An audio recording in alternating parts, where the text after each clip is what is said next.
Good morning. I'm back in Arkansas in early March. Blair here, welcoming you to another episode of Back to the Past. I have started on the board and batten siding on the south side. I'll continue with that today. It's taken a little longer than what I'm thinking to try to piece that together, but it's no big deal. It's looking pretty good. I think the shed here will look pretty sharp when it's all said and done.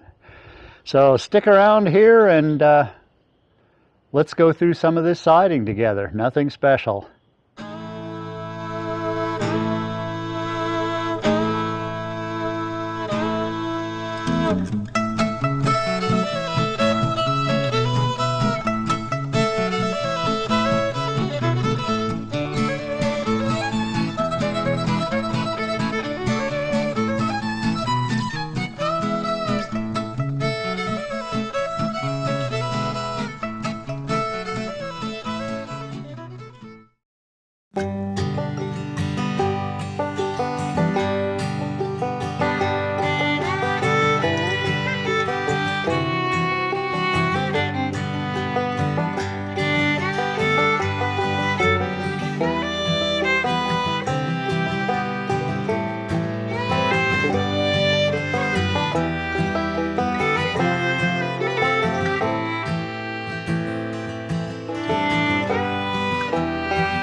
I have the first wall of the building completely finished. The siding is done. I'll snap a few pictures of that and we'll take a look at those.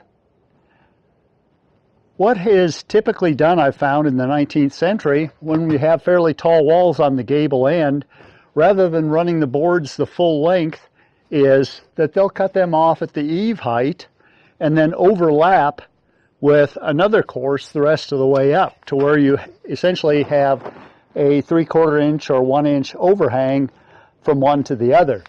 That's not going to be real obvious on this wall since we've got these two giant doors. It'll just be a little bit on each end. Where it'll become really obvious is on the far end of the building, and that'll be kind of interesting to see that when it's finished.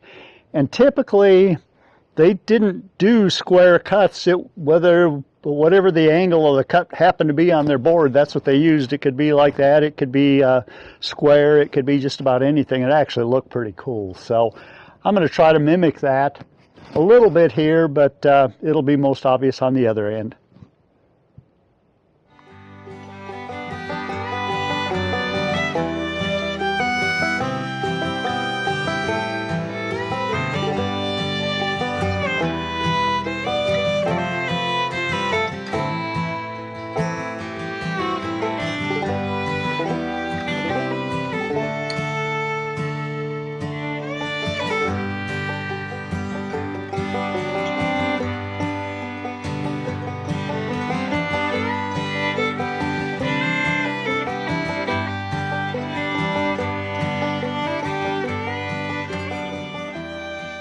Back after several days of rain, working on siding. I have been on the west side here of the shed. It's the only part that I've got left. Something that I've needed is something to protect this entryway to my dungeon. And I didn't really want to have posts going down in the way. I couldn't do any angled braces. So what I did is I've got 4x4 support that's basically supporting most of it. That 4x4 goes back into the building, cantilevers into the building about 20 inches. So it's level, it's pretty sturdy. I've framed the roof of it, and I'll start on sheathing here shortly. Another thing that I did, I'm not sure you can see from that angle, we can look at it from a different angle. Since there is no preventing what nature will do, this is going to tend to want to sag over a period of time. Right now it's level. I put in a 3/8 bolt that is run at a bit of a slope to inside the building to actually lift this peak just a little bit. So if over time there is a little bit of settlement, all I have to do is go inside and tighten up a nut on the inside, and it'll bring it up that slight amount where I can keep this level. So again, level across this way, the same 8/12 pitch this way as I've got on the main part of the roof. let's take a closer look at that bolt I was telling you about. Okay, again, this 4x4, like the one on the other side, cantilevers inside the building to about here somewhere to provide a little bit of teeter-totter sort of support. And then if you can see across the top, that black bolt, that runs all the way from the gable end here to inside the frame of the building. And again, since that's angled just slightly down this way, as I tighten the bolt, it's going to want to try to lift things. So I'll be able to use that to keep this roof level and not look like a sagging piece of crap.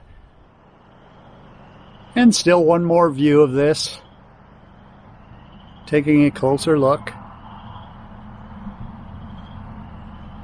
You might be able to see that there's been some splashing on this door as it is, and I don't want that to continue to deteriorate. I haven't had any water inside, but certainly it would be possible if we got a heavy enough rain. Here it is, a pleasant day in late March, and I am finally finished with the shed. It took forever, it seemed like, to do the siding on the back side here. I built a nifty little roof over the entrance to the dungeon below, and again, I'm finally finished. My next project then will be to do the siding on the spring house, and I'll start that probably on my next trip down here. I've got some cleanup to do and that sort of thing first. I'm down here with my youngest this time around, and we're going to maybe have a little fun on the zip line before we leave you. I hope you enjoyed the episode. Please subscribe if you haven't. Give me the thumbs up, and please share with a friend.